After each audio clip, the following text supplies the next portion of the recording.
आपल्याकडं देतात लोक त्रास आणि त्यातली त्यात राजकारण्यापेक्षा आपली लई राजकारणी झाले बाबा, नंबरी झाले नंबरी झाले. मी तर म्हणतो राजकारणातले स्टेजवर शिव्या देतात आणि धाब्यावर एकूण एकाचे बिल देतात.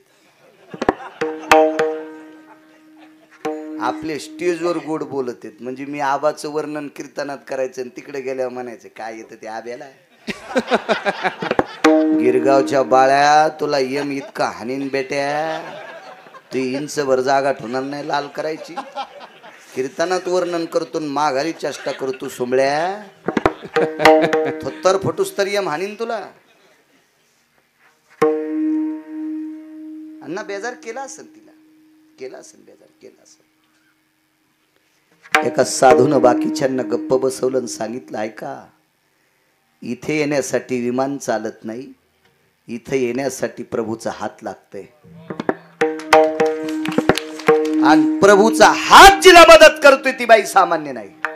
तिला विचारा साधना काय केली. 18 लोकांनी साधना विचारली. त्यावेळेला डोळ्यातून पाणी आलं. महाराज तुम्ही साधना केली नखाच्या चुंबळी होईपर्यंत. असे काही महाराज तुम्ही साधना केली जटा 80 फूट वाढूस तर. महाराज तुम्ही जटा नखाच्या चुंबळी झाल्या, हात वरी धरल्याच्या नंतर 10 छत्र्यासारखी नख, छत्री धरतो ना आपण पावसात, जशा 10 छत्र्या अशा नखाच्या चुंबळी. किती साधना केली असेल बाई. आम्ही अशी साधना केली, आम्हाला 18 लोकांना ह्या खुर्च्या मिळाल्या. पण तू काय केलंस. मी फक्त रामनामाची साधना केली. मग हजारो वर्ष तपश्चर्या करणाऱ्या साधूलाही ती खुर्ची मिळत नाही. आताच आयुष्य कमी आहे बरं का. पूर्वीच्या काळात आयुष्य आस्तिमय होतं, आस्तिमय. बघा जाण पुराण घरी गेल्यावर यायनं कशाला बघायचे हो, आपल्या यानं पुराण बघायला पाहिजे हो. आणि आमची नीट करायची असतील तुम्हाला तर तुम्ही पुराण पाठ करा, तेव्हा आमचे लोक कीर्तन नीट करतील. आता तुम्ही पाठ करा, तुम्ही पाठ करा पुराण, तेव्हा आमची नीट रस्त्याने चलतील. नाही तर ते अशात म्हशीची काठी शेपुड्याला आणि शेपुड्याची काठी मेंढ्याला. अस्थिमय प्राण जोपर्यंत हाड आहे तोपर्यंत माणसं मरत नव्हते. मग चर्ममय प्राण झाला जोपर्यंत त्वचा आहे तोपर्यंत. आता प्राणी अन्नमय. भाकर बंद केली की सोमळ्या मेलाच. 2 महिने पाऊस सारखा सुरू होता तवाच सांगायलो, आताच नाही. आता घंटाभर जरी पडला तरी सप्ताह सफल झाला. कानिपनाथांच्या चरणी दंडवत. उद्या मंडप वाढवा. पहिल्याच दिवशी येड्या बाळूला इतके लोक, उद्यापासून किती येतील याचा विचार करा. उद्याचा मंडप वाढवा, चटाया वाढवा, विनंती तुम्हाला. ऐक नाही अण्णा, येड्यालाच इतके लोक आलेत येड्या बाळू. आणि आजचं कीर्तनकार म्हणजे फक्त पात्र टाकायचं काम असतंय. उद्यापासून लाडू, गुलाबजामुन, बासुंदी. पहिल्या कीर्तनकारांनी फक्त झाडून काढायचं, कुंदन व पतराळी टाकायचं आपलं काम. उद्या मंडप वाढवा. काय सांगू लागलो आबा. हजारो वर्ष साधना करणारी लोक त्या खुर्चीवर बसली, त्या खुर्चीवर. मी फक्त रामनामाची साधना केली. 18 ऋषींच्या डोळ्यातून पाणी आलं. देवा अरे आम्हाला आता कळालं. कोणी लोखंडाचे चणे खाल्ले, कोणी अग्नी साधना केली. उन्हाळ्यात अग्नी पेटवायचा उत्तरेश्वर बापू भावताल आणि मधात मांडी घालून बसायचं. उन्हाळ्यात, हिवाळ्यात पाण्यात बसायचं, पावसाळ्यात बाहेर तपश्चर्येला बसायचं. एक वरी पाय करून खाली मुंडक करून ऊर्ध्वम येतो तपाम सिद्धियानाम पदायम प्रपटलेषु अंबरेस्त ते वचाहा. अंबर म्हणजे आकाश, पद म्हणजे पाय. वरी पाय करून खाली मुंडके करून तपश्चर्या केली. निगळली या पाका ते घ्राणमेवचे निका. घ्राणमेवचे म्हणजे नाक, पाक म्हणजे स्वयंपाक. खाल्लेला स्वयंपाक जे काय असेल ते प्रसाद उलट टांगल्यावर नाकावाट वापस. अशा साधना केल्या त्यावेळेला खुर्ची भेटली. माय आम्हाला आता कळालं की रामनामात किती ताकद आहे. आम्ही एवढ्या साधना केल्यावर खुर्ची भेटली, तुला नुसत्या रामनामानं ही जागा भेटली. ही रामनामातली शक्ती आहे. म्हणून प्रकाश भाऊ पहिल्या कडव्यात कृष्ण नाम सर्व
सज्जनानो ही रामनामातली ताकद आहे. म्हणून आळंदीतल्या मालकांनी शब्द खर्च केला, राम कृष्ण नामे ही दोन्ही साजिरी. कृष्ण नावातली ताकद सांगतो. तत्पूर्वी आवाज द्या दादा मोठ्या श्रद्धेने. अरे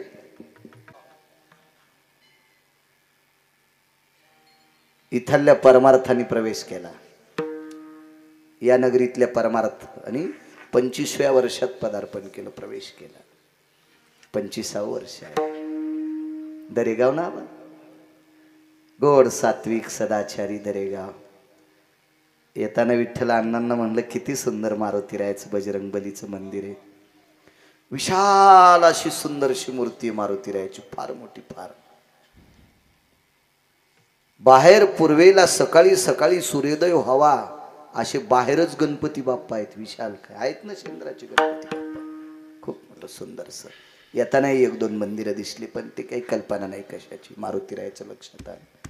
इथे ओम श्री चैतन्य कानिफनाथांचं अधिष्ठान, जाज्वल्य अधिष्ठान.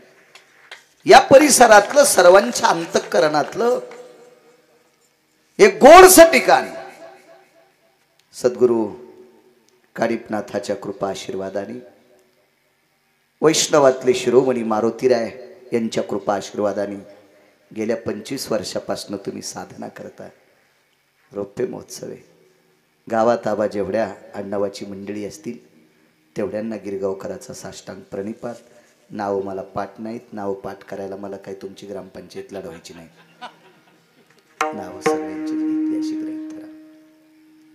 मृदंगाचार्य दिनेश महाराज असतील, आदरणीय हरिभक्तीपरायण मृदंगाचार्य सोमनाथ महाराज असतील, या महाराष्ट्राच्या मातीला गायन क्षेत्रातली लाभलेली बुलंद तोफ, या परिसरातलं अत्यंत एक नाविन्यपूर्ण गायन क्षेत्रातलं रत्न, महाराष्ट्रातला कानाकोपरा ज्यांनी पाहून आलेत असे आदरणीय हरिभक्तीपरायण जगदाळे आबा. आजच्या तारखेच्या संदर्भात विठ्ठलांना आदरणीय जगदाळे आबा संपर्क करत होते. आबा, तुमच्यामुळे इथे येण्याचा गावकऱ्यांनी तुम्हाला नमूद केलं, तुम्ही संपर्क केला, या पवित्र अधिष्ठानाचं दर्शन झालं. आबा, तुम्हाला धन्यवाद.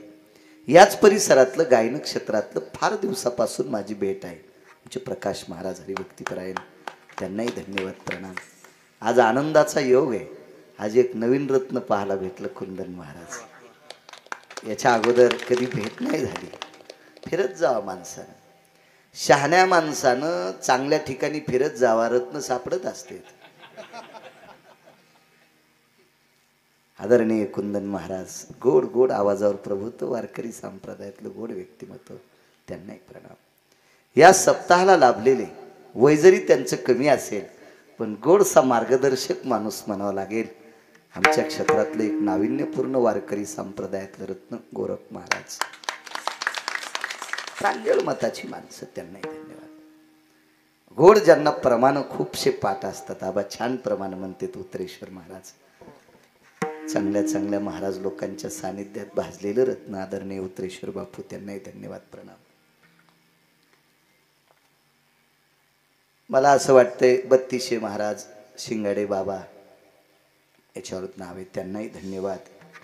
आदरणीय श्री गुरुवर्य नवनाथाचार्य महंत गुरुवर्य कृष्णाजी अभयंकर, त्यांनाही प्रणाम. उपस्थित पंचकृषीतून आलेली सर्व श्रोते जनार्दन, तुमच्या चरणी साष्टांग प्रणिपात. येता येता अण्णांकडे, विठ्ठल अण्णांकडे विश्राम झाला. एवढा मोठा वयाचा टप्पा, दिवसभर व्याप असला तरी पण सोबत आले. अण्णांना धन्यवाद प्रणाम.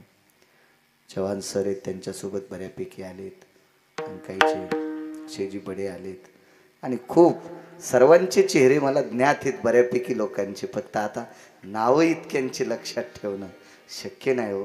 काय काय वाचावं तेच सूत्र हो. रोज नवगाव, रोज नवगाव, रोज नवगाव, तेच तेच जर सांगितलं तर कीर्तन बंद होते बाळ्या. म्हणून वाची जाय ना पुन्हा पुन्हा. पुराण वाच, शास्त्र वाच, वेद वाच, काही प्रमाण वाच, मग तुला लोक मानत राहतील.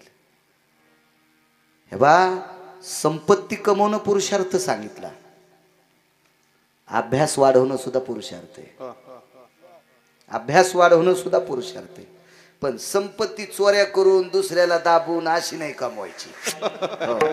एक दोन पिढ्यात असा बुश करती, हा, मग दगड उचलायच्या पण कामी ठेवत नाही. असो, तुमच्या सगळ्यांच्या कृपेने, साऊंड सिस्टीमवाल्यांना धन्यवाद. सगळी महाराज मंडळी, चोपदार तुतारीवाले, मस्तक माझा पायावरी, या वारकरी संतांच्या सर्वांना रामनामाचं नाविन्य शबरीच्या अधिकारातून आपल्याला कळालं. कितीतरी पुरावे देता येतील रामनामाचे, पण दोन्ही पुरावे महिलांचे देतो. रामनामाची प्रबळ शक्ती किती मोठी आहे ही लाहोर चित्र सशे धरणाऱ्या पोरीनं गोलोकात दाखवून दिली, त्या माऊलीनं दाखवून दिली. पण ही सामान्य कुळात जन्माला आलेली स्त्री आणि द्वापार युगात एक राजकुळात जन्माला आलेली स्त्री, तिचं नाव सांगता येईल? नाही नाही नाही नाही नाही नाही नाही नाही. वरण वाहड्यावर खायला सुरुवात करायची. पोळी जरी आधी टाकली असेल तर वरण येऊस तर दम धरायची. तिचं नाव आहे द्रौपदी. विठाला विठाला विठाला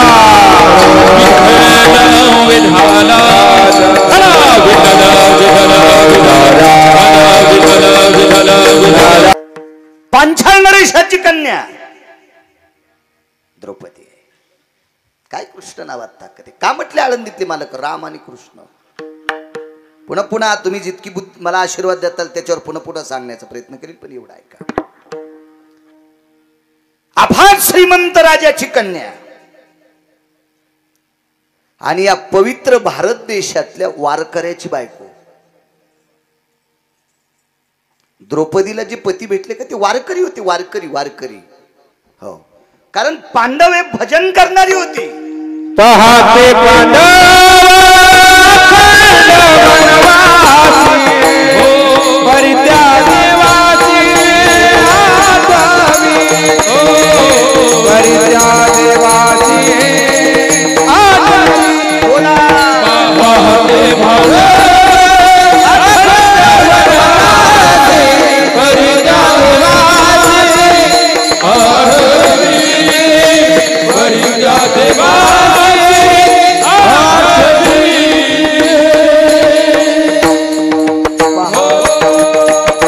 पहाते पांडव अखंड वनवासी परित्या देवासे आळविते. पांडव वनवासात भजन करीत होते. त्यार्थी वारकरी आहेत. वारकरी आहेत. वारकरी आहेत. याच्यातला एक व्यक्ती बघा. सगळं सांगायला मलाही शक्ती नाही. 2 तासाची मर्यादा आहे आपल्याला.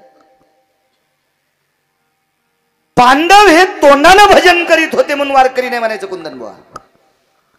पांडवापैकी अर्जुन नावाची व्यक्ती झोपी गेल्याच्या नंतर त्याच्या अंगावरची रोम कृष्ण कृष्ण म्हणत होते. झोपी गेल्या.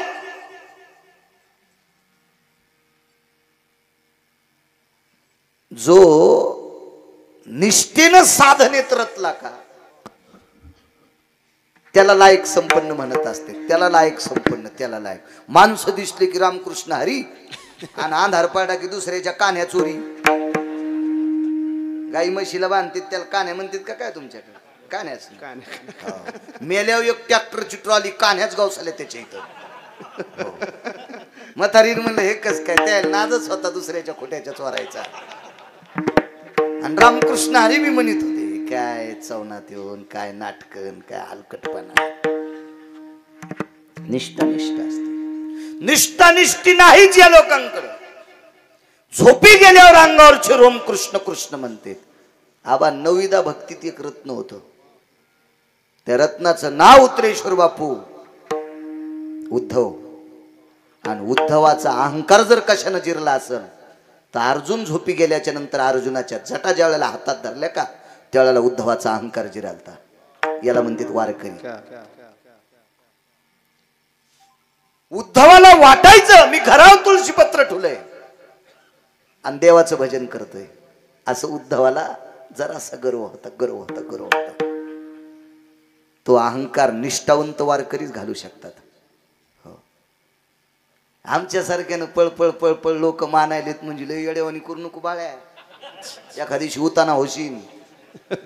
ज्यानं आयुष्य परमार्थात घातलंय कधी कधी त्याच्या पुढे मानवाकी जाय. एक वाक्य नीट लक्ष ठेवा सज्जनांनो. ज्याला परमार्थात मोठं व्हायचंय का ठीक आहे. श्रीमंत माणसं जवळ आल्यावर आबा किंमत द्यावी. पण श्रीमंताला किंमत देत असताना गरीबाचा अपमान जरी एखादा वक्ता करीत असेल तर त्याला उसातलं डुक्कर म्हणायचं. त्याला महाराज नाही म्हणायचं. त्याला उसातलं डुक्कर म्हणायचं. उसातलं डुक्कर. ठीक आहे. एखादा पाया पडून तू 1000 रुपये देत असेल तुला असेल तो गडगंज.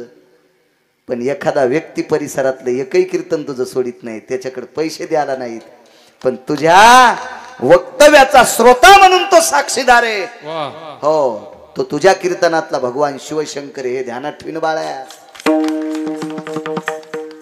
नाही अनादर करायचा सामान्याचा. उद्धवाच्या जीवनात ती अवस्था झाली. आणि उद्धवाला वाटायचं बी फार मोठं आहे. 9विधा भक्तीतलं एक रत्न. मग उद्धव कोण्या भक्तीत मोडतोय ते घरी गेल्यावर बघा. गुत्त थोडं घेतलंय. करा तितकं काम. करा करा. एखाद्यानं डाळण तांदूळ दिले असतील तर मिठण हळद तर घरची टाकावं ना.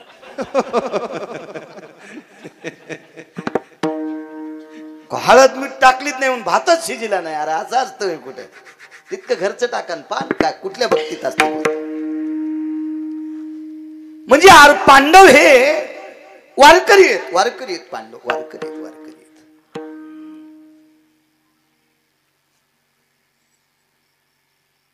दुसरा एक मुद्दा सांगतो. 33 कोटी देवाच्या राजा इंद्र याच्या खुर्चीवर राजा बसल्यावर कोणताही राजा बसू द्या हो, तो राजाला बसू देत होता पण बसल्यावर खुर्ची धुत होता. राजा उठून गेला की खुर्ची धुत होता कुंदनबुवा इंद्र, पण अर्जुन वरी गेल्यावर इंद्र स्वतःची खुर्ची धुत होता आणि मग धुतल्यावर अर्जुनाला बसित होता. शचीने विचारलं प्राणनाथा असं का हो का हो का हो, तर इतका संपत्तीनं पदाच्या बळावर फुगलेला इंद्र अहो जरासं पद आल्यावर काचा खाली करीत नाहीत हो, आणि पद गेल्यावर गुलपशाड झालीच्या पण पाया पडते. पद गेल्यावर बर आबा मी राजकारणाचं सांग ना, पण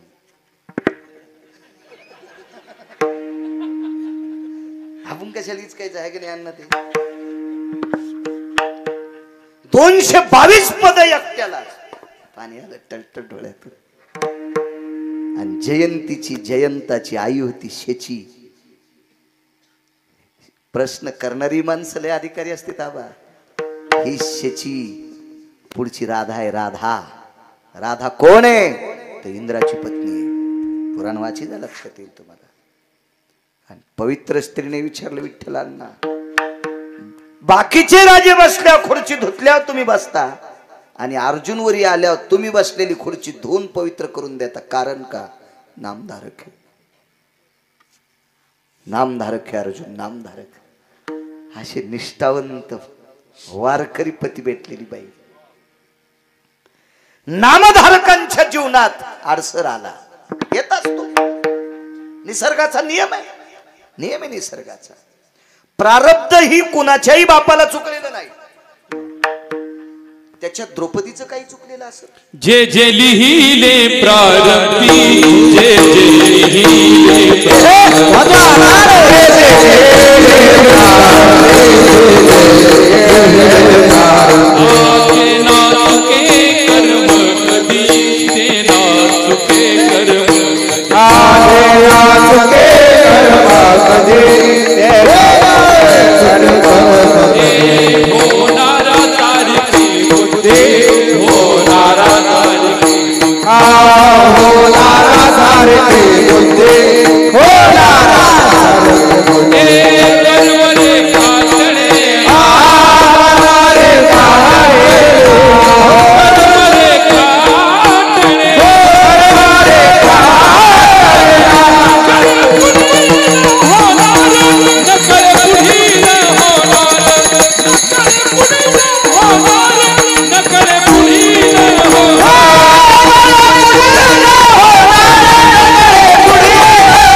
अर्जुनाच्या जीवनात 6 कर्म होते. पहिल्यांदा मला 4च माहित होते, आता 6 माहित झाले.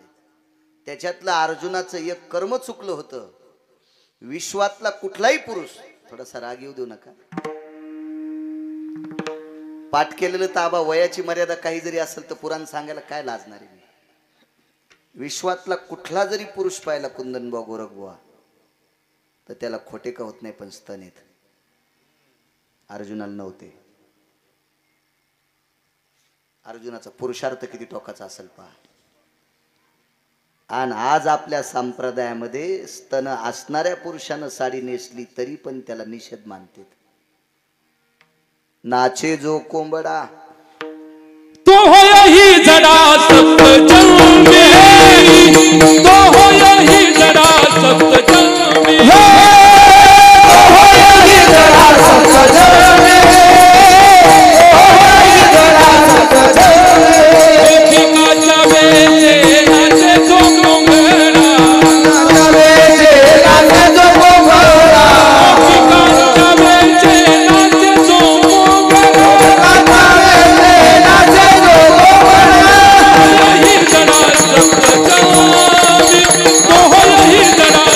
तो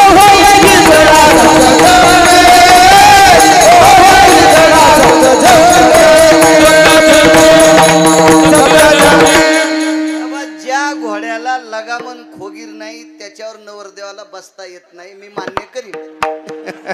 पण खोगीरण लगाम लावून दिल्यावर जर नवरदेव म्हणला मी घोड्यावर मला बसताच येत नाही, तर तू लग्न करायच्या लायकीचा नाहीस. नाही नाही नाही, तुझी जागा कुठे हे सांगतील. मी कीर्तनात सांगू तर मग मात्र नाही कामात. लोक म्हणते बाळ्या लय शहाणा झाला. येठण घालून दिलं की चाव थांबला आहे की नाही उतरी शिरवा. मानावं लागेल का नाही? मानावं लागेल. अहो सोबतच्या लोकांनी कीर्तनकाराला पोषक प्रमाण देणं म्हणजे ती कोटीची नोट आहे.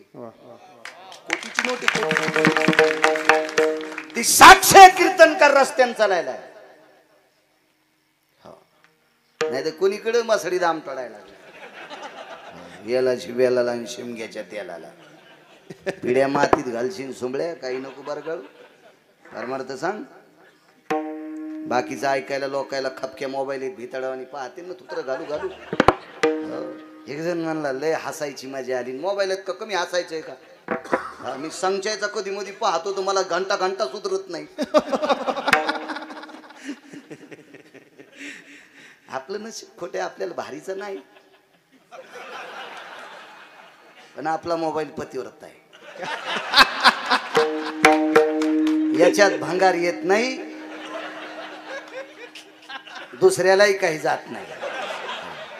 तुमचे चुकीचे बटन दाबल्यावर काही काही ना तो लॉक लावून घेतलेत पप्याच्या माईनं पाहुणी. इथं बसलेल्या बाईला मी म्हणीन उद्यापासून तुम्ही नवऱ्याला एकच म्हणायचं मोबाईलचं लॉक काढ. त्यानं जर इमानदारीनं लॉक काढून टाकलं तर समजायचं हिशोबात आहे.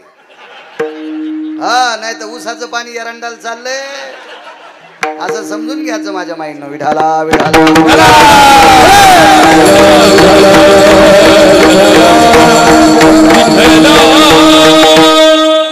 वाचा शास्त्र. काळाची गरज आहे, गरज आहे माझ्या सज्जनांनो. ज्ञानोबराय तुकोबरायच्या साधकांनो, पुस्तक विकत घ्यायचं काम नाही. मोबाईल मध्ये सगळं जग आहे. बघा गाथा, बघा ज्ञानेश्वरी, बघा रामायण, बघा महाभारत, बघा पुराण, बघा. मालकाने हा दोष सांगितला. तो सप्त जन्मी 7 जन्म. कोण? तुमच्या माझ्यासारखा वक्षस्थळावर ठिकाण असलेला, खोटं का होत नाही स्तन असलेला. अर्जुनाला नव्हतं, तरी बाई व्हावं लागलं, तरी बाई व्हावं लागलं, तरी बाई व्हावं लागलं. 12 महिन्यातले 3 दिवस सोडून दिले. 12 महिन्यातले 3 दिवस सोडून दिले तर 11 महिने किती दिवस वाले? तर 28, 29, 30 म्हणजे 11 महिने 27 दिवस अर्जुन बाई होऊन राहिले. ब्रह्मडा विराटाच्या घरी. कर्म सांगालो, कर्म कर्म. या प्रारब्धाच्या गतीमुळे पांडवांच्या राज्याची दानादिन झाली. विटेवरच्या मालकाने एके दिवशी पांडवांना एक सप्ताह करायला लावला. सप्ताह करायला लावला. त्या काळात यज्ञ म्हणायचे. आता नाम यज्ञाचे, यज्ञाचे नाम यज्ञ. त्या काळात तो यज्ञ करण्याची पद्धत होती. का? त्या पात्रतेची लोक होते, त्या अधिकाराची लोक होती, त्या योग्यतेची लोक होती. म्हणून अग्नीत टाकलेलं अवदान ज्या देवाला टाकले त्या देवाला अग्नीच्या मुखानं प्राप्त होत होतं आणि ती देवता प्रसन्न होत होती. आपली हात त्या पात्रतेचे पवित्र नाहीत. एक. दुसरी गोष्ट, त्या मंत्रशक्तीचा आपला अधिकार त्या योग्यतेचा नाही. नाही तर मंत्र चळे थोडा तो धडची होय, तरी धडची होय वेडा. सुज्ञ माणूस सुद्धा पागल होऊ शकतो. आपल्याला सोपा मंत्र सांगितला. कलियुगी उद्धार हरीच्या नामे. रामकृष्ण नामाची सोपी साधना सांगितली. शक्य नाही बाकीच्या गोष्टी सांगणं. अहो बाकीच्या गोष्टी जरी तुम्ही पाठ करून सांगितल्या तर सहन करणाऱ्याची तरी ताकद लागल ना. सहन करणाऱ्याची तरी ताकद आहे का? शहाणपणा केला येतय मग का इतकं संस्कृत असतं का? या जिल्ह्यापेक्षा तालुकाच मोठा झाला, कलेक्टरला कळत नाही कुठं बसा. म्हणजे सहन करण्याची तरी ताकद आहे का कोणात? मला असं वाटतंय माझ्या ज्ञानोबराय तुकोबरायच्या लक्षात आलं असेल नालायक लोक जन्माला येणार आहेत कलियुगात. म्हणून आगाऊपणा सहन करायची बी नाही आणि चांगलं बी सहन करायची ताकद नाही. त्याच्यापेक्षा सोपं सांगा कलियुगी उद्धार म्हणून रामकृष्ण नामे हे दोन, याच्याकरता सोपं सांगितलं असेल. सोपं अवघड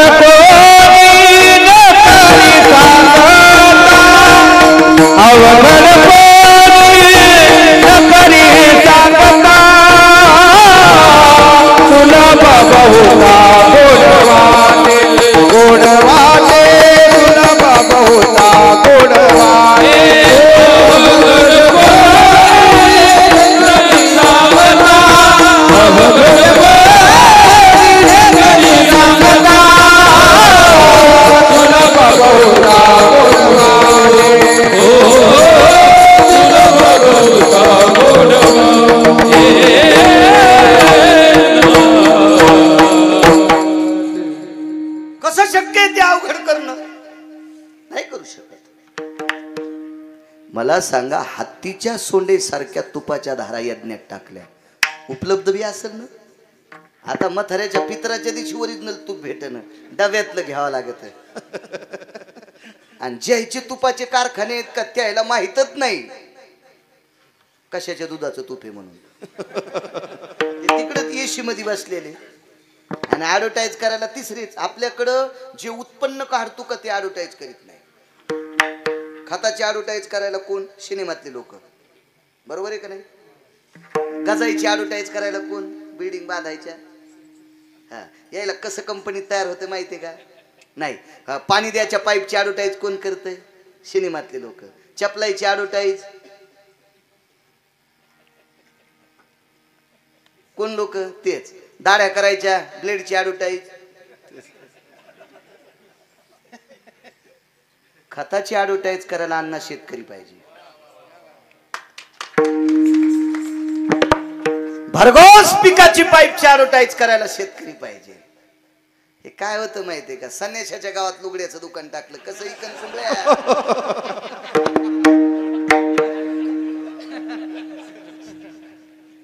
गावात एकाला दिसत नाही, दुकान चष्म्याचं टाकलं, कसं चालेल? ते मूर्खपणाचं टोकेल ते. ज्याचं प्राधान्य त्याला द्यायला पाहिजे. सगळ्या गोष्टी गोड होत असतात. चला, पहिल्यापासून याच्यावर खेळ चाललाय. धनवंता लागी सर्व मान्यता आहे जगी, मंगधा का असना.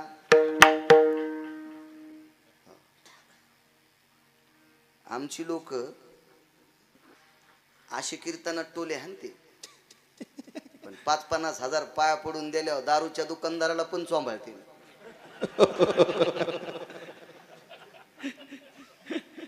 आणि अशी वाईट संपत्ती कमवणारे जोडून या धन उत्तम व्यवहारे इतक्या शिव्या देतील. चांगल्या मार्गाने धन कमवा आणि त्यानं देशीचे पैसे तुला दिले तरी कीर्तनात घंटाभर त्याला चोंबाळलं सोमळ्या तो. त्याच्या पापानं तूही मरण. बोले तैसा चाले पैसा असला म्हणजे कोणीकडे आपलं वाणी भरकटत जाऊ द्यायची. चुकीची गोष्ट आहे, चुकीची गोष्ट. वेळीच सावध झालं. माहित नसताना एखादी गोष्ट वर्णन केली असेल करू द्या, पण माहित झाल्याच्या नंतर मर्यादित वाणी राहिली पाहिजे. ही निष्ठावंत वारकऱ्यांची वाणी असते.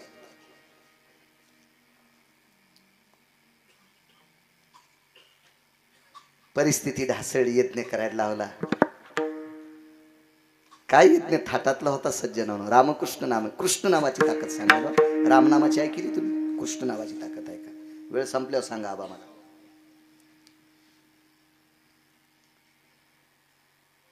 बावीस दिवस यज्ञ राहिला. मीटिंग घेतली. मीटिंगचा मुख्य मालक पंढरपुरातला द्वारकाधीश कृष्ण परमात्मा. मीटिंग घेतली. धर्म, भीम, अर्जुन, नकुल, सहदेव, कुंती, द्रौपदी. भगवंतानं सांगितलं, धर्मराज आज भूदेवांची दुपारी मीटिंग घेऊन आलो. 1400 भूदेव होते. पांडवाच्या यज्ञामध्ये मंत्र म्हणण्यासाठी 1400 ब्राह्मण होते. 1400. प्रत्येक ब्राह्मणाला सोन्याचं ताट होतं जेवायला. पंक्ती किती उठत होत्या सांगू का?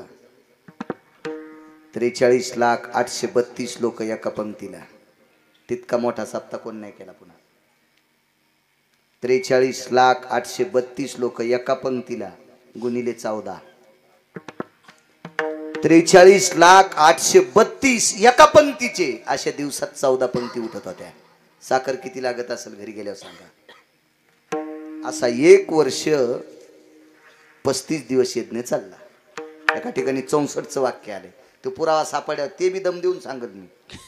पण पुरावा चांगल्या माणसाचा पाहिजे. नाही तर साध्या माणसाचा पुरावा सांगितल्यावर लोक पुरीत येत. लोक पुरतेत. हा तसं नाही सांगायचं. 1 वर्ष 53 दिवस एक पुरावा. मी सांगत होतो मागे. 1 वर्ष 35 दिवस अधिकारी व्यक्तीचा पुरावा आहे. इतक्या दिवस यज्ञ चालला. काय नियोजन असेल. मीठ कोणी वाढायचंय, भात कोणी वाढायचा, पोळ्या कोणी वाढायच्या, पात्र कोणी टाकायचे, हे सगळं असू दे. 22 दिवस यज्ञ राहिला आणि त्याच्यामधल्या 2 अधिकारी लोकांनी सांगितलं. ब्राह्मणांनी त्यांची नावं बघा महाभारतात. द्वारकाधीश, जगदानंद कंद जगतपती. 22 दिवस आपल्या यज्ञाची पूर्ण आहुती आहे. पण आमच्या 1400 लोकांना पूर्ण आहुतीचे मंत्र येत नाहीत. भगवंतानं सांगितलं, तुम्ही आधी का नाही सांगितलं? 22 दिवस शिल्लक येत ना. ते कोणाला येतात? 4 लोकांची नाव सांगितले. त्याच्यापैकी एक नर्मदेच्या तीरावर आहे. जा म्हणे, घेऊन या. मग त्या नर्मदेच्या तीरावरल्या साधूला आणण्यासाठी 4 पैकी एक जाऊ द्या. एक साधू आणण्यासाठी प्रथमतः धर्म गेले वापस. अर्जुन गेले वापस. भीमदादा गेले वापस. तिघायची आहे ना. ही मंत्र पाठ असणारा महाराज न आल्यामुळे नकुलन सहदेवाने विचार केला, धर्मदादाच्यानं महाराज येत नाही, अर्जुनाच्यानं महाराज येत नाही, दादाच्यानं भीमदादाच्यानं महाराज येत नाही. आपल्या दोघांचं काय करू? आणि ते महाराज आणणं म्हणजे काय ग्रामपंचायतचा सदस्य थोडाच पळवायचा का सोसायटीचा मेंबर आणणार? महाराज आहे महाराज. बर तो महाराज आमच्यासारखा नव्हता ना पाकिटाव पळायला. आमच्यावर घेतल्यावर कशी खसखस पिकती तुमची नाही का? तुम्ही लय तुकाराम महाराजाचे चुलते आहेत का राजे हो? तुमचे रानं मोठे करता आणि दुसऱ्याचं बारीक करता. मांद कोरण्यात नंबर पाहिला तुमचा. वाटेल ते प्रयत्न केले धर्मदादांना. महाराज म्हणले येऊ शकत नाही. अर्जुना तर काय सांगितलं असं राजे हो? अर्जुन सरळ त्या महाराजाला म्हणले, महाराज तुम्ही भक्ती कोणाची करतात? विष्णूची. विष्णू महामेव नाही. कोण होते विष्णू परमात्मा? अर्जुनाचे. विष्णू परमात्म्याची सख्खी बहीण अर्जुनाची नवरी. पुन्हा नातं मोहजडे. आपण जिथं पोरगी दिली आपण काय म्हणतो? आपले केस त्याच्या हातात आहेत असं म्हणत होते की नाही पहिली माणसं? मी अर्जुनाचा मेहुणा आहे. आपला कृष्ण परमात्म्याचा मेहुणा आहे मी अर्जुन. भगवान कृष्ण परमात्म्याची बहीण सुभद्रा माझी पत्नी आहे. महाराज तुम्ही माझं ऐकत नाही? नाही ऐकत नाही. काही काही ऑफिस मध्ये लेटर पॅड जमतो. लेटर पॅड मोठ्या पुढाऱ्याचा नेला की ते अधिकारी सही करीतो ना. पहिलं होतं, आता काय नाही. मला 27,000चा चेक होता. हालता एखाद्या वस्तूचा. ते आता कीर्तनात त्याचं नाव सांगून काही कायला कळाला असेल 27,000चा म्हणल्यावर कशाचा असेल तर. मग ती सही लागत होती ती एका व्यक्तीची. मी गेलो तर ते म्हणले नाही पेन आहे पण शिक्का नाही आज. आणि त्याच्यात पिशवीत मनभर शिक्के. मग माझ्या देखता मी दुसऱ्या दिवशी गेल्याच्या नंतर माझ्या देखता सही केली, शिक्का हाणला, तसाच चेक. ते म्हणलं महाराज कालही माझ्या सोबत होता पण 4,000 द्यावा लागते. म्हणलं मी महाराज आहे. ते म्हणले मग काय होतंय? तुम्ही महाराज असली मग काय झालं? मला लागेल ना 4,000 द्यावाच लागते. म्हणलं बरं. आमच्या प्रांतातल्या पुढाऱ्याच्या घरी गेलो. त्याने म्हणलं साहेब 27,000चा चेक आहे. त्या अधिकारी शासनाचा चेक आहे माझा, मला काही ते घरून द्यायला का काय? बरं ती ड्युटीला आहे, त्याचा त्याला पगार आहे, ते सही करीन लगेच फोन लाव, ए अक्कल आहे तुला, त्या शिव्या दिलेल्या इथं सांगत नाही. आता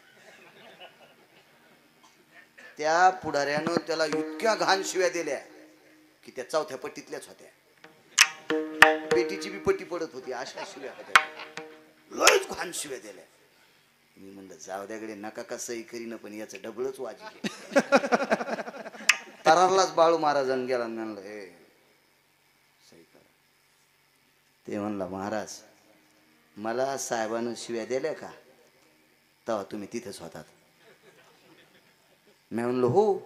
मग ऐका ना, तुमच्या देखता साहेबानं शिव्या दिल्या आणि या बाई मोबाईल मध्ये रेकॉर्डिंग आहे, साहेबच म्हणले 5,000 घेतल्याशिवाय सही करू नका.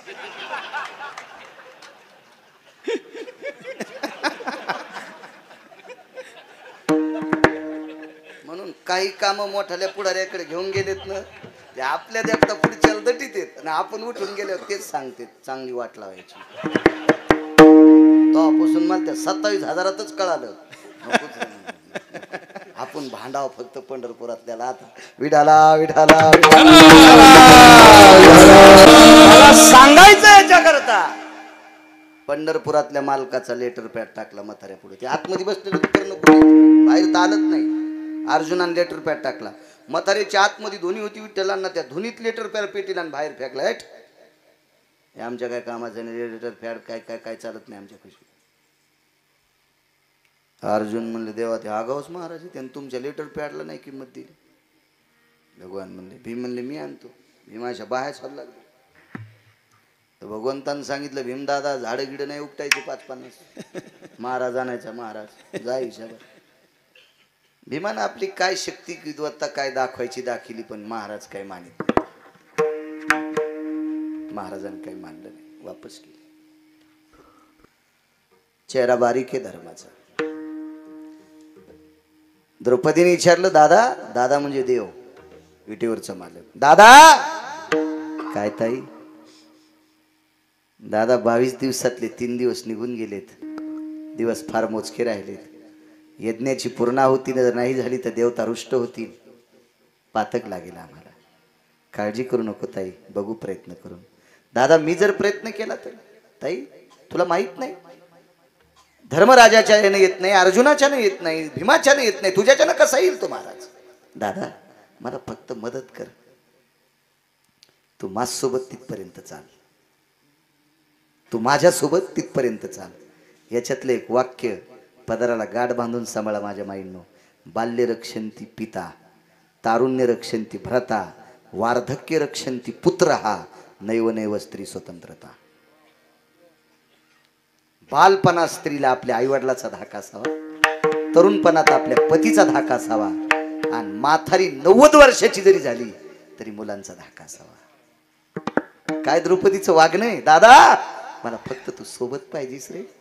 अरे तुझ्या कृपा प्रसादाने विश्वात एक धुळीचा कण अंगावर पडायची ताकद नाही, पण मी एकटी सोबत नाही रे देवा, मी एकटी सोबत नाही, मला तू सोबत पाहिजेस. मालकाने सांगितलं ताई मी सोबत येतो पण पायी चालणार नाही, नको चालू रे, तू रथात बस. मी रथाच्या बाजूने चलते. काय रथ पुढं चालेव माग चलते, किंवा मी पुढं चालते रथ माग ठेव. आणि अशा पद्धतीत साधूच्या आश्रमावर पोहोचले. आवाज दिला महात्माजी. कोण? आवाज दिला माय. युगजन म्हणला माय कस काय म्हणला असं. पाया पड्यावर लक्षात आलं ना, आवाज आला ना बांगड्याचा, ती घालीत होती ना बांगड्या. पर्णकुटी लावून बसलेलं मथर, पण बांगड्याचा आवाज आला, बांगड्या घालीत होती ती. घातल्या पाहिजे बायकांनी बांगड्या, नका जुन्या बायकासारख्या, पण याच्यात 5 याच्यात 5 तरी असावं. आपल्याकडं बांगड्याचं किती महत्व आहे. गरीबाच्या बाईला बांगडी भेटत जर नाही भेटली परिस्थितीनं, तर लग्नामध्ये बांगड्या भरायची पद्धत होती. शास्त्र आहे आपल्याकडे, शास्त्र आहे, शास्त्र. प्रत्येक गोष्टीला कारण आहे.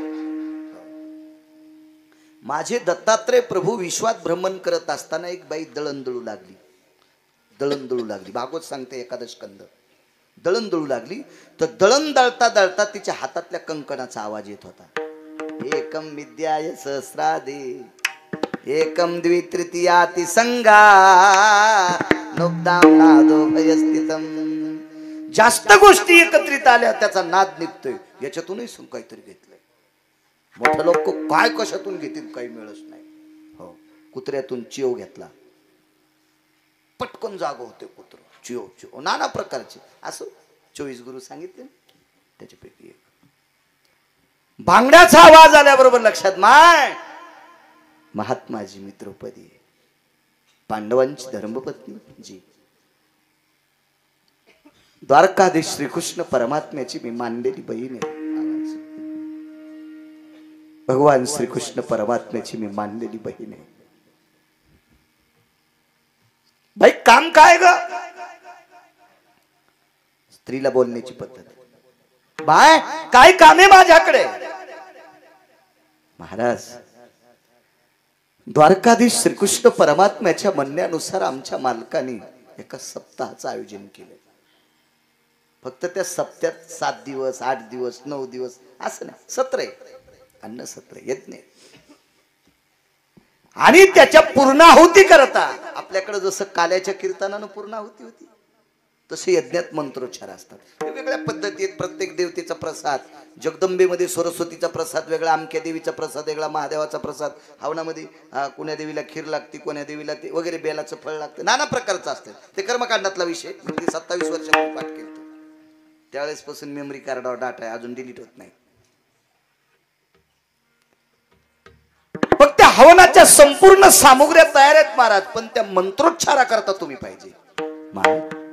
बाई अगं मला धर्म घ्यायला आलते, मला अर्जुन घ्यायला आलते, मला भीम घ्यायला आलते, मला द्वारकाधीश कृष्ण परमात्म्याचं पत्र दाखिलं. मी येत नाही ग. तुला माहित आहे मला काय लागतंय?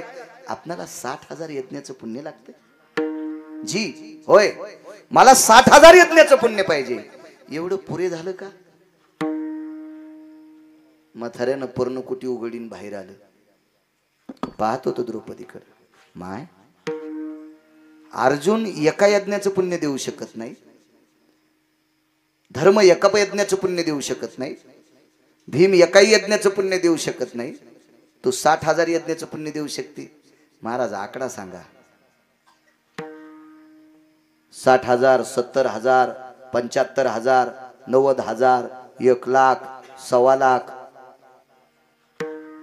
बसल्या बसलेच घामाला मथाऱ्याला. बाई कोणाला बोलायली माहिती? होय महात्माजी, तुम्हाला बोलायली. महात्माजी तुम्ही उग्र दृष्टीने जर पाहिलं तर पांडव जळून जातील, ही तुमच्या दृष्टीत ताकद आहे. तुम्ही प्रसन्न दृष्टीने पाहिला आबा त्या महाराजांनी तर पांडवाला विमान स्वर्गातले येईल, इतकी तुमच्या दृष्टीत ताकद आहे. आणि तुम्हाला बोलणं म्हणजे काही एडपट गप्पा आहेत का? फक्त आकडा सांगा किती हजार यज्ञाचं पुण्य पाहिजे. महात्माजीनं सांगितलं बाई मी कृतार्थ झालो, पण इतक्या यज्ञाचं पुण्य तुझ्याकडे आलं कुठून? मी हस्तना इंद्रप्रस्थ, हस्तानापूर चुकीचा शब्द आहे, मी इंद्रप्रस्थापासून इथपर्यंत चालत आले, पायात चप्पल नाही. प्रत्येक पावलाला कृष्ण कृष्ण म्हणत होते. नाम घेता वाट चाली यज्ञ पाऊला पाऊली, कोटी कोटी यज्ञ नित्य ज्याचा नेम, आणि एक हरिनाम जपताकडे. इंद्रप्रस्थापासून इथपर्यंत मी पायी आले अनवनी, आणि प्रत्येक कृष्ण म्हणल्याशिवाय पाऊल टाकीत नव्हते. इथपर्यंत येऊस तर पावलं किती पडेत लक्षात घ्या. चाल माय चाल. द्रौपदीने सांगितलं महात्माजी रथ आहे माय, तू जशी आलीस त्या रस्त्याने आपण जाऊ. ते विचारित करा थातलेला.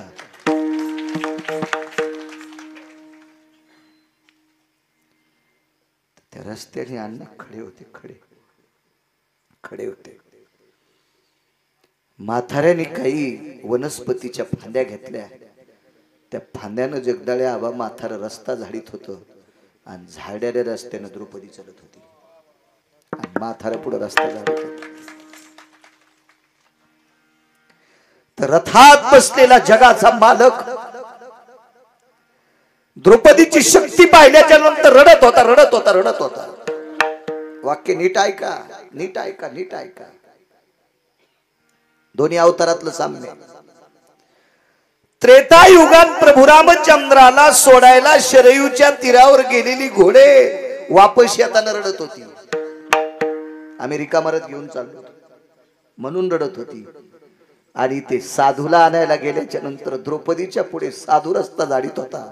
त्यावेळेला रथातला सारथी रडत होता. तो सारथी पंढरपुरातला पालक होता. पंढरपुरातला पालक होता. यज्ञ पूर्ण झाला. पाची भाऊ एकत्रित बसले आणि विचार केला, आपल्या तिघाच्यानं साधू येत नाही आणि आपल्या पत्नीच्या म्हणण्यावर साधू येतो. काय काय काय परिस्थिती काय. धर्मानं सांगितलं अर्जुना याच्यावर भाष्य करणं, याच्यावर विचार करणं चूक आहे, पान पडू द्या. अर्जुनानं सांगितलं ठीक आहे दादा तुम्ही म्हणताल, पण भीम दादानं सांगितलं पान पाडणं ठीक आहे, पण आपल्या घरातला प्रश्न आहे. आपण काही लोकांचे गिन्ने करणार नाही. आपण 5 जण एकत्रित बसून किंवा एकांतात एकानं द्रौपदीला विचारायचं, आमच्याच्यानं महाराज येत नाही, तू आणला कशावर. द्रौपदीला कुंतीच्या हाताने शब्द टाकला. त्यावेळेला द्रौपदीने सांगितलं मालकाच्या प्रश्नाचं उत्तर देते, पण हे उत्तर ऐकण्यासाठी विटेवरचा दादा बोलवा. कारण साक्षीला हृदयातला माणूस पाहिजे. साक्षीसाठी हृदयातला माणूस पाहिजे. भगवान कृष्ण परमात्मा बसले आणि भीमानं आपले शब्दाचा वर्षाव टाकला. द्रौपदी तुझ्या म्हणण्यावर महाराज कसा येतो. धनी धनी शब्द पडला. ऐका धनी ऐका, महाराज माझ्या म्हणण्यावर आला नाही. मी इंद्रप्रस्थापासून महाराजापर्यंत जी चालत गेले का ते प्रत्येक पावलाला कृष्ण नामाचा उच्चार करीत गेले. नीतिशास्त्र सांगते, पुराण सांगते, वेदाची ग्वाही आहे, शास्त्राची ग्वाही आहे, ऋषी मुनींचं मत आहे. नाम घेता वाट चाली यज्ञ पाहुला पाहुली. भीमाचे डोळे आकाशामध्ये ढग दाटून यावा इतकं भीमाचं अंतकरण दाटलं. त्यावेळेला आपल्या आईकडे बघून भीमदादा 3 श्लोक वापरतात. 3 श्लोक वाचा, मात वार्तातले श्लोक वाचा वाचा वाचा. आता मी काय करणार उत्तरेश्वर बा, फक्त सांगणार हे वाचा, म्हणजे मधात बजबज करणारे बोंबलणार नाही. कधी कधी एखादा श्लोक सांगितला की लगेच मला म्हणत नाहीत, संचल म्हणतात हे कशातला आहे. त्रास होतो त्याचा, कारण आपण त्या पात्रतेचे नाहीत ना, तेवढा अधिकार नाही ना आपला अन्न मूर्खायचं सहन करण्याचा.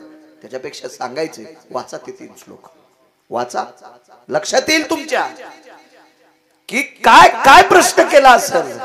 त्याच्यातल्या एका श्लोकाच्या शेवटच्या तुकड्याचा अर्थ असा आहे, आई आई आपल्या कुळाची मान आम्ही 5 पुत्र असून उंचावू शकत नव्हतो. या यज्ञाची महती पूर्ण करून आपल्या कुळाचं नाव उंच करण्याची ताकद एका कुलवान घराण्यातली आम्हाला पत्नी भेटली ग, त्याच्यामुळे प्राप्त. वाक्य भीमाने आपल्या आईला हे वापरावा. द्रौपदीला मोठेपणा सहन झाला नाही. आबा सहन झाला नाही विठ्ठलांना. कुंदन बुवा त्या द्रौपदीनं आपल्या पतीला सांगितलं, मालक माझे आपली ज्या कुळात जन्माला आले त्या कुळानं तुमची मान नाही उंचावली. मी तुमची पत्नी आहे, मी तुमची मान नाही उंचावली. तुमची मान उंचावण्याचं एकच साधन आहे, ते साधन आहे कृष्ण नाव. मग या कृष्ण नावाच्या ताकदीनं साधू आलाय आणि यज्ञ पूर्ण झालाय. म्हणून पहिल्या कडव्यात आबा ओ राम कृष्ण नामे हे दोन्ही साची